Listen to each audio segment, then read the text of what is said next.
You want the truth?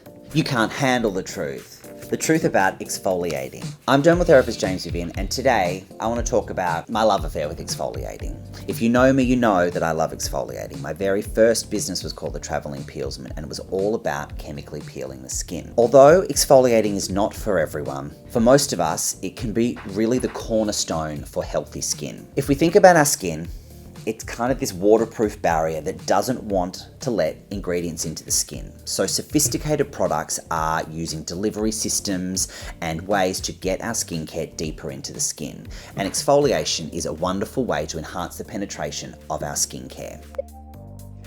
When we think about exfoliants, what might come to mind is scrubs, enzymes, and acids. Common hydroxy acids that you've probably heard of are alpha hydroxy acids and more recently polyhydroxy acids. These are a more gentle way to lift the devitalized cells from the surface of the skin that are often duller, flatter. You reveal what is more naturally plumper, brighter, healthier, more beautiful skin underneath. And it also activates ceramides, that are the good oils in the skin, and hyaluronic acid too can also have an effect on hyperpigmentation as well, so your skin can be a brighter, clearer version of itself. You've probably heard of beta hydroxy acids, salicylic acid for example. So this is more oil soluble. So if you've got concerns around pore size, oil flow, congestion, breakouts, and even some inflammation if your skin is not super sensitized, then go for your salicylic and your beta hydroxy acids, because this will have more of a retexturizing effect on the skin, and it also penetrates deeper than your alpha hydroxy acids and your polyhydroxy acids.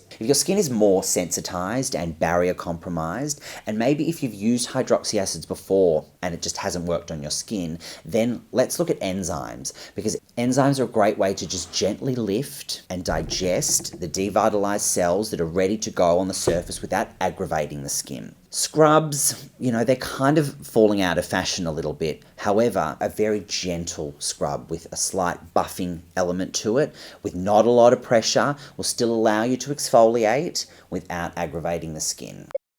When I say exfoliation, I'm talking bright skin, hydrated skin, smooth skin. I'm not thinking red, inflamed, sore, tender skin. You might have heard me talk before about how I think that using skincare should be a pleasure and a joy. The skin should look and feel better straight away. I do think that tingling, burning, aggressive results on the skin should always be left to an in-clinic procedure. So if you're using products that are yielding negative results, it could mean that it's not right for you. It could mean that you've got to pull back, let your skin heal, and then you might slowly introduce again.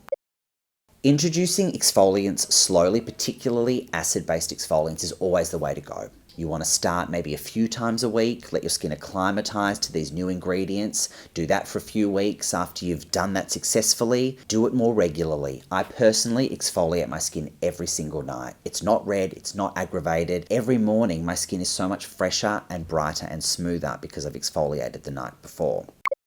When it comes to hydroxy acids, people will get them from either their serums or sometimes their cleansers. A serum will often have more of a higher concentration, so it can be more potent, so watch out for that. Cleansers will be in a lower concentration because you will be using them more regularly, such as twice a day. Some people use their exfoliating cleanser as like their second cleanse. They'll take their makeup off with like an oil or a cream, and then they will do their exfoliating cleanser. With exfoliating occurring at nighttime, in my preference, you want to make sure that in the daytime you're using sun protection in case there's any photosensitivity from the exfoliating effects the night before. There are so many exfoliants out there, and so sometimes it's a bit of a trial and error, but always really important to watch your skin. It's going to tell you what it likes and what it doesn't. And remember, don't go crazy straight away. These are active ingredients, so just let your skin acclimatize slowly. You want to make sure that you still have some skin left on your face after you exfoliate. If you want to know a little bit more about vitamin A and how that can interact with an exfoliating routine, head over here.